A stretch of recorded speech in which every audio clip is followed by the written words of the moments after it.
आपण जर का पुणे जिल्ह्यातलं एकूण भारतीय जनता पार्टीची ताकद बघता, पुणे महापालिकेसारखी मोठी महापालिका, पिंपरी चिंचवडसाठी मोठी महापालिका अत्यंत चांगल्या फरकाने आम्ही जिंकली आहे. आमचे बहुमत दोन्ही ठिकाणी आहे. जिल्ह्यात बऱ्यापैकी नगरपालिकेत आमचे नगरसेवक आहेत, जिल्हा परिषदेत आहेत. दौंडसारख्या नगरपालिकेत आम्ही जी आघाडी केली त्याचे 17 नगरसेवक आहेत, इंदापूरला आहेत. हे सगळी संख्या जर का आपण बघितली तर 300हून अधिक म्हणजे जवळजवळ 333 नगरसेवक मतदार हे भारतीय जनता पार्टीचे एकट्याचे आहेत. त्याच्या व्यतिरिक्त अपक्ष आणि सगळी जर का बेरीज केली तर ती मोठी होऊ शकते आणि त्यामुळे भारतीय जनता पार्टीनी ही जागा लढावी असा एक मतप्रवाह आमच्या पार्टीत, कार्यकर्त्यात आणि नेत्यात आहे.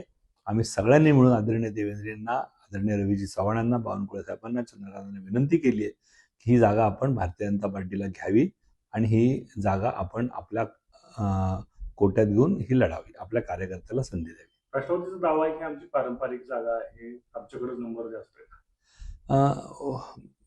पारंपरिक जागा आहे तर नेहमी ह्याची बदलत असते पारंपरिकतेची पद्धत. तर ह्यावेळेस भारतीय जनता पार्टीची पण एक मोठी ताकद समोर आलेली आहे. त्यामुळे त्याचा विचार निश्चितपणे या तिन्ही महायुतीच्या नेत्यांनी मिळून करावा.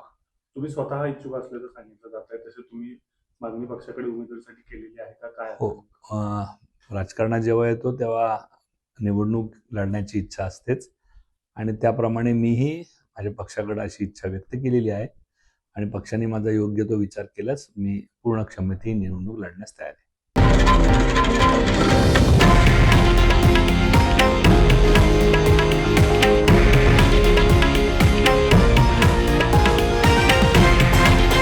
हे आहे देशातील नंबर 1 न्यूज नेटवर्क आणि आपण पाहत आहात TV9 मराठी, एकमेव.